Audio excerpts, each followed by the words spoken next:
시청자 여러분 안녕하십니까. 지금부터 전업편의 안보정론을 시작하겠습니다. 이제 새벽 2시 반을 향해서 가고 있는데요.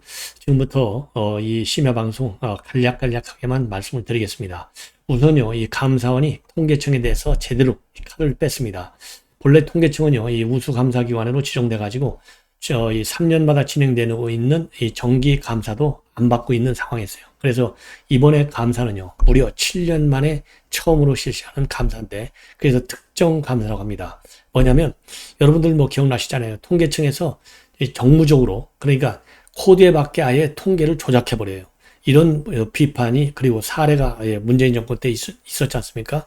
그러니까 그래서 2019년도인데, 그래서 우리 국민의힘에서요, 이거 통계청에서 통계 조작한 거 아니냐라고 또 비판도 한 적이 있고, 그래서 통계청에서 통계 조작 제대로 협조 안 한 것처럼 보이는 통계청장을 또 바꿔 아주 전격적으로 교체하기까지 했어요. 그래서 통계를 교묘하게 그들이 밝힌 그 정책 목표에 합당하도록 통계를 교묘하게 이용한 건 아니냐, 이런 의혹이 계속 제기돼 왔어요. 그래서 감사원에서는요, 최근에 3분기에 감사할 계획을 가지고 있다. 이번에 이 예결을 위해서 그렇게 최희대 감사원장 지난 5월 달이죠.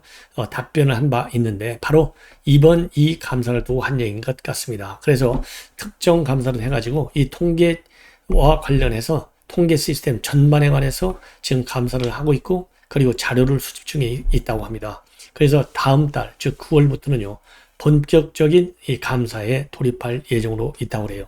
그런 문제가 됐던 통계가 뭐냐?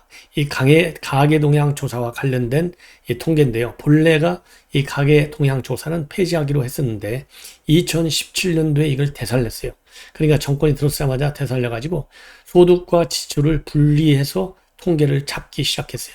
그러다가 1년 후에 2018년도에 표본 논란이 일어나니까 2020년도에는요, 소득과 지출을 다시 통합해서 통계를 내기 시작했습니다.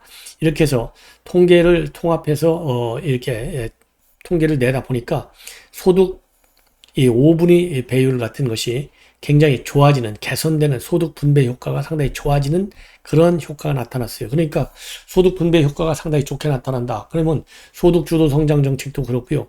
민주당의 기본 노선, 이 분배의 경제 정책이잖아요.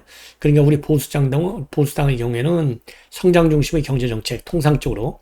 그리고 민주당은 분배 중심의 경제 정책이잖아요. 아, 이거 문재인 정권에서 경제 정책 잘했네, 이렇게 이용해 먹을 수가 있잖아요. 이런 문제를 갖다가 이번에 전반적으로 다시 감사를 하겠다, 지금 이러한 입장을 내놨는데요. 시기적으로 아주 적절한 감사가 아닌가 싶고, 철저하게 감사를 해야 되겠다. 그리고 이러한 감사는요, 지금 이제 감사원의 실세는 누구? 유병호 감사원 사무총장이잖아요. 유병호 감사원 사무총장이 전 정권의 잘못된 감사 철저히 제대로 감사하도록 하겠다라고 했는데요. 이번 통계청의 특정 감사도 그런 연장선상에서 이루어지기를 바람하지 않습니다. 자, 이번에는요, 이 변호사비 대납 의혹과 관련해서 검찰의 수사망이 굉장히 지금 이 쌍방울 중심으로 해서 옥죄고 있어요. 그래서 지금 쌍방울의 김성태 회장이 석 달 전에 지난 5월 달에 해외로 도피했지 않습니까? 왜 도피했습니까? 쌍방울 수사 내용, 수사 기밀이 쌍방울 측에 유출이 됐잖아요. 그래서 담당 수원지검의 수사관하고, 그 다음에 쌍방울 측에 있는 경영윤리실장, 윤리경영실장인가요? 이 똑같이 특수통 검사 출신인데, 이 사람한테 수사관이 말이죠, 쌍방울 수사 기록을, 수사 기밀을 갖다가 전부 유출했어요. 그러니까 그걸 보고 김성태가 도피해버린 거예요. 그래서 지금 싱가포르로 나가 있는 걸로 지금 되어 있는데, 강제 귀국시키기 위해서 여권을 무효하고 인터폴에 적색 수배를 요청하기로 했다고 합니다. 인터폴 적색 수배는요, 그야말로 최고 등급의 수배 조치로 볼 수 있어요. 자, 그래서 지금 이제 검찰에서요, 지금 쌍방울 그룹은 두 가지 수사입니다. 이 횡령 배임 혐의 하나 하고, 그러니까 주가 조작 의혹 때문에 횡령 배임하고, 하나는 변호사비 대납 의혹이에요. 이게 두 사건이 결국은 하나로 합쳐지게 돼 있어요. 지금 각각 다른 파트에서 수사를 하고 있지만, 그래서 이 수사를 위해서 이제 이 회장의 조기 귀국을 유도하고는 있는 이런 법적 조치를 한 것이죠. 자, 그래서 제가 보기에는요, 이 쌍방울그룹 김성태 회장이 이제 들어오게 되면 결국은 전환사채, 지금 CB를 통해서 한 20억을 줬다. 그래서 현찰로도 한 3억 줬다. 이게 이태영 변호사에 대한 수임 변호사비 지급 지금 의혹이지 않습니까? 이 부분하고요. 횡령 배임. 그러니까 지금 이 전환사채를 20억만 있는 게 아니라 많은 액수, 뭐 100억이 넘는 액수다. 이런 의혹이 제기되고 있거든요. 그래서 이것이 전부 다 누구한테로 갔느냐? 이 자금의 행방을 쫓는데 지금 페이퍼 펑커니로 갔다. 착한 인베스터 쪽으로 갔다. 이런 지금 의혹이 제기되고 있어요. 그래서 김성태 회장이 빨리 기국 조치를 해서 제대로 된 조사를 받아라. 이렇게 판단이 됩니다. 자, 그래서 검찰 제대로 좀 수사해야 되겠고요. 지금 이제 이번 거는요, 이 한동훈 장관과 관련된 건데, 여러분들 뭐, 저도 한동훈 장관의 신은 한 수다, 이렇게 얘기한 바 있는데, 시행령을 전부 다 뜯어 고치겠다는 거 아니에요? 왜? 검수완박법에 의해서 지금 6개 가지고 있는 법안 중에, 이 수사권 중에 4개가 다 경찰로 넘어가고, 부패범죄하고 경제범죄만 검찰에 남게 됐어요. 그런데 공무원 범죄, 선거 범죄, 그 다음에 이 대형 참사, 그 다음에 방위사업, 산업, 이 4가지 범죄는 경찰로 다 넘어가게 돼 있는데, 이 4가지 범죄 중에는요, 부패범죄도 요소가 있는 것도 있고, 또 이 경제범죄적인 성격이 있는 것도 있고 있지 않습니까? 그래서 기존에 2개만 가지고 있던 부패범죄와 경제범죄의 범죄의 정의를 최대한으로 이제 확장하는 거예요. 그러다 보니까 이 경찰에 넘겨주기로 있는 4가지 범죄 중에서도 이 부패범죄하고 경제범죄로 들어갈 수 있는 범죄가 굉장히 많은 거예요. 자, 그래서 우선 공무원들의 직권남용 이런 걸 전부 다 부패범죄로 잡겠다는 거 아니겠습니까? 자, 이렇게 하게 된 신의 한 수는 뭐냐? 부패범죄, 경제범죄, 중요범죄 이거 하고 부패범죄, 경제범죄 등 중요범죄 이렇게 되어 있는데 본래 법사 위에서까지는요. 부패범죄나 경제범죄 중으로 되어 있는 걸 본회의로 넘기면서 그걸 등으로 바꿔버렸어요. 그래서 이 등자를 인용해서 등자 때문에 이게 예시적 규정이다. 그래서 한동훈 장관은 이래서 이제 시행령 개정안을 뜯어 고쳐가지고 시행령에 이거를 수사할 수 있도록 딱 명문화시키는 지금 작업을 했어요. 이미 입법여부가 다 끝났습니다. 그렇기 때문에 이게 신의 한 수다 그렇게 됐는데요. 이러다 보니까 이 어느 블로그에 올라온 것인데 이게 이제 변사또를 얘기를 하면서 그러니까 이 한동훈 장관은 이제 변사또에 비유한 거예요. 변사또가 김씨나 박씨 중에 참한 여인을 데려와라 하면 이 김씨나 박씨를 한정해서 여인을 데려오라는 뜻이고 한 명만. 그런데 김씨나 박씨 등 참한 여인을 데려오라 하면은 김씨 박씨는 물론이고 성이 다른 여성도 데려와라. 아무 상관없다. 이 성씨는 아무 상관없다. 이런 얘기나 마찬가지예요.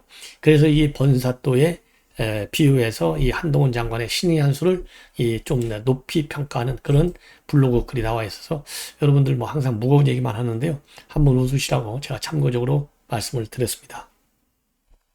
자, 이번에는요. 양홍석 변호사 아주 뭐 유명한 변호사인데 참여연대의 공익법센터 운영위원으로 활동해 왔어요. 본래 이분은 말이죠. 2008년도에 참여연대 공익법센터 운영위원으로 시작을 하다가 10년 넘게 참여연대에서 쭉 활동해 왔어요. 그러다가 이 공익법센터 소장 자리까지 올라왔습니다. 그런데 2020년도에 검경수사권 조정 당시 맡고 있던 이 소장 자리, 검경수사권 조정이 이거 잘못됐다. 이런 판단하고 있는데 참여연대는 이거 검경수사권 조정 잘하고 있다. 이렇게 해서 적극적인 찬성 입장을 내보냈어요. 그러니까 여기에 이제 열받아가지고 이 센터 소장 자리를 내놓고 그냥 운영위원으로만 일해왔는데 이제는 아예 참여연대에서 손을 떼겠다. 탈퇴를 선언했습니다. 자, 이 정도가 되면요. 자, 조국. 그 다음에 조국 사태 때문에 김홍률 회계사도 참여연대에 있다가 튀어나왔죠. 그리고 이 권경률, 이 김경률 회계사도 있고요. 그 다음에 또 이 변호사 한 분도 있고, 또 이번에 이제 양 변호사도 마찬가지로 참여연대를 탈퇴했어요. 그래서 참여연대 하면 문재인 대통령 때 아주 민병과 함께 요직을 꿰찬 이 친민주당 이 NGO인데 여기를 지금 양홍석 변호사가 뛰쳐나왔습니다. 그래서 지금 내가 이 탈퇴하게 된 변을 보면요. 최근에 그러니까 이 검수완박법, 이렇게 형사소송법 개정안하고 그 다음에 검찰청법 개정안 이거 참여연대 입장 그냥 넘어갈 수 없는 그런 입장이다. 그리고 경찰국 설치하는 거 이것도 참여연대 입장 이거 이해할 수 없는 수준의 상황이다. 그래서 이제는 탈퇴해야 되겠다 이렇게 밝혔고요. 의견의 차이는 충분히 있을 수 있는데 방향이 같으면 의견 차이 정도는 얼마든지 극복할 수 있는 것 아니냐.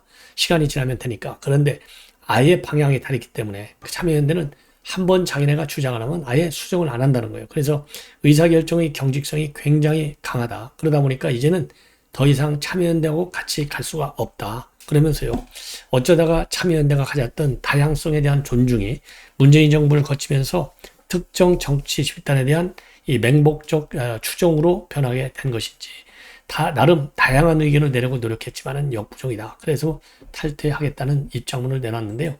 자, 민주당 이거 정신 차려야 되지 않겠습니까? 자, 이번에는 말이죠. 주호영 의원의 비대위와 관련된 말씀을 좀 드리도록 하겠습니다.